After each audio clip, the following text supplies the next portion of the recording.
আসসালামু আলাইকুম। আমি গাজী আব্দুর রব, দিঘলিয়া উপজেলা সামাজিক সংগঠন আলোর মিছিলের সাধারণ সম্পাদক হিসেবে দায়িত্বরত আছি। তো একসময় আমি আসলে এই আলোর মিছিল সম্পর্কে বা এই সামাজিক সংগঠন সম্পর্কে তেমন ধারণা ছিল না।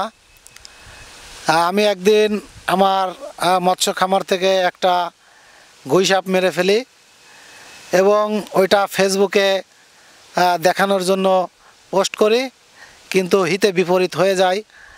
তখন আলোর মিছিলের চোখে আসে এবং দিঘলিয়া উপজেলা টিওনো স্যারের দ্বার প্রান্ত হয়ে তারা আমার বিচার দাবি করে। কিন্তু যখনই ফেসবুকে দেখি আমার বিচার চাই বিরাট একটা ঝড় উঠেছে। আমি তখনই তাদের কাছে আমার ভুল স্বীকার করি যে আমি আসলে এভাবে তো এই সম্পর্কে জানি না, আমার ভুল হয়েছে, আমাকে বিষয়টা জানান।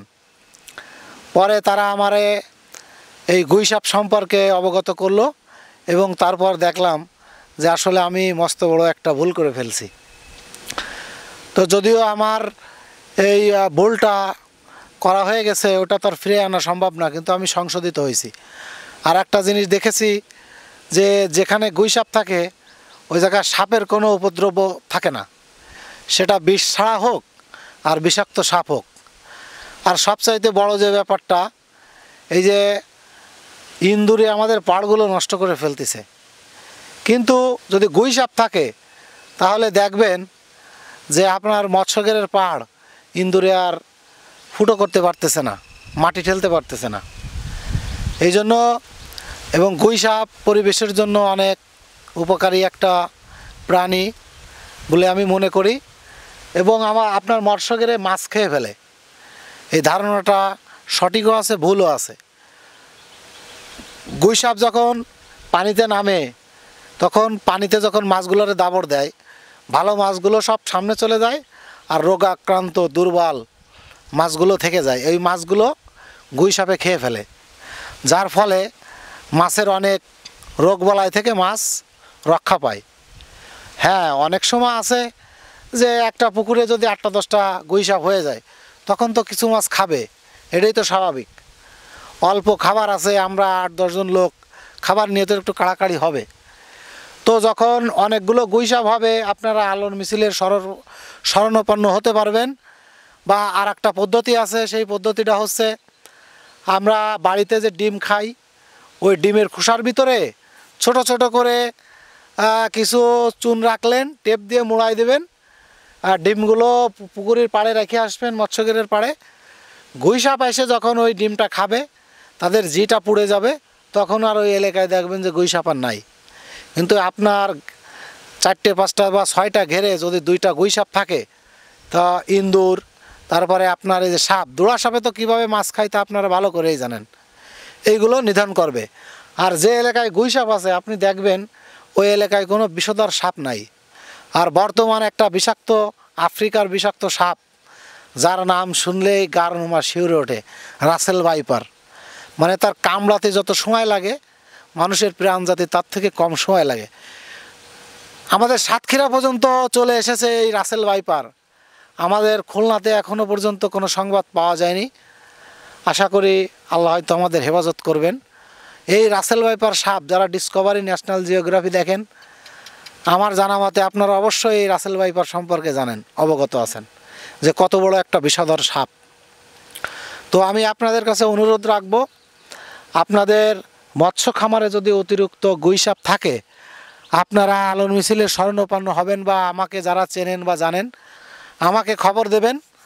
আমি ওই গুই সাপগুলো ধরবো যে সব জায়গায় গুই সাপ নাই, যে জায়গায় সাপের উপদ্রব আছে ওই এলাকায় নিয়ে ছেড়ে দেব। আপনিও সুরক্ষা পেলেন, ওরা ওদের জীবনমান চলাফেরা যাগুলো আছে ওদের বৈশিষ্ট্য ওরাও স্বাচ্ছন্দ্য বোধ করলো। এই জন্য আপনাদের কাছে আমি অনুরোধ করব যে গুই সাপ আপনারা মারবেন না। শিয়াল, বেজি, তারপরে সবচাইতে দামি একটা জিনিস আছে যার পায়খানা থেকে দামি কফি বানানো হয়, আমরা যাকে বলি সিরেল গন্ধকুকুল যার নাম। তো আপনারা এই যে এই জীববৈচিত্র্যে অনেক ধরনের প্রাণী আছে যা অনেক সুন্দর লাগে।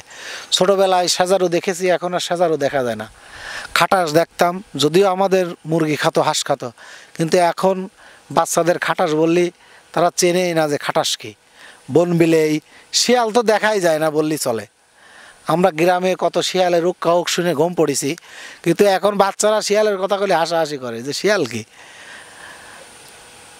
তো আমরা আমাদের এই বন্য যে প্রাণীগুলো আছে, তারপরে এই যে গুলতি দিয়ে, ইয়ারগান দিয়ে আমরা যে পাখি শিকার করে খাই, আসলে আপনাকে আসলে বলে বোঝাতে পারবো না। আমিও একসময় পাখি শিকারই ছিলাম। এই যে বকগুলো রাত্রে মেরে মেরে এনে আমরা খাই। আচ্ছা বলেন তো, যে আপনাকে ধরে শীতের রাত্রে ধরে যদি আগলা গায়ে নিয়ে গারদে রেখে দেয় বিনা কারণে, আপনার কেমনটা লাগে? ওরা অনেক শীতে, প্রচণ্ড শীতে আপনার বাড়ির পাশের হয়তো বাগানে ওরা থাকে, আপনারা যে মেরে এনে কি স্বাদটা পান। বক আমি নিজেও মেরেছি, খাইছি। ওর গা দিয়ে একসের গন্ধ বেরোয়, মাটির গন্ধ, কাঁচা মাছের গন্ধ, খাওয়া যায় না। ওর স্বাদ আসলে যে বলে বক, পানকুড়ি, এগুলো গুগু, এগুলো বিশাল স্বাদ, আসলে স্বাদ না। আমি এক সময় এগুলো মেরে খেয়েছি, আসলে স্বাদ পাইনি, মজা। ওই যে ইয়ারগান দিয়ে পলায় পলায় যে মারতাম, এটাই মজা, এই ছাড়া আর কিছু না। আমি আপনাদের কাছে অনুরোধ জানাবো যে এই ধরনের কর্মকাণ্ড থেকে আপনারা বিরত থাকবেন, পরিবেশ রক্ষা করবেন, পরিবেশ বাঁচাবেন, নিজে বাঁচবেন, অন্যকেও বাঁচার সুযোগ করে দেবেন। তাহলে দেখবেন আগের মতো সুজলা সুফলা, সুন্দর পরিমল, সুন্দর একটা পরিবেশ আমরা আমাদের নেক্সট জেনারেশনকে দিতে পারবো বা দিতে পারছি। এই যে প্রচণ্ড তাপদাহ, আপনারা খেয়াল করেন যে আগে বট গাছ ছিল, বড় বড় গাছ ছিল, সেই গাছগুলোর নিচেই যে আমরা পাটি ফেলায় গল্প করতাম আর রোদের ভিতরে গাছের ছায়ায় বসে থাকতাম, আর কি নির্মল শীতল বাতাস আসতো, গাটা ঠান্ডা করে দিয়ে যেত। কিন্তু এখন যে বাতাসটা আসে সেটাও গরম, এবং চারিদিকে যে কি তাপ প্রবাহ, 45 ডিগ্রি পর্যন্ত তাপ এবার আসছে। এখনও পর্যন্ত যে তাপ, এই প্রচণ্ড তাপে একটু বৃষ্টি পড়লে আমরা আলোর মিছিলের পক্ষ থেকে বিভিন্ন প্রতিষ্ঠানে গাছ লাগাবো। আপনাদেরকে অনুরোধ করব যে কমপক্ষে একটা করে গাছ আপনারা আপনাদের বাড়ির আঙিনায় লাগাবেন। আর যদি লাগাতে পারেন একটা ফলের গাছ বা একটা কাঠের গাছ বা অন্য ঔষধি গাছ, তাহলে তো কোনো কথাই নেই। আল্লাহ হাফেজ।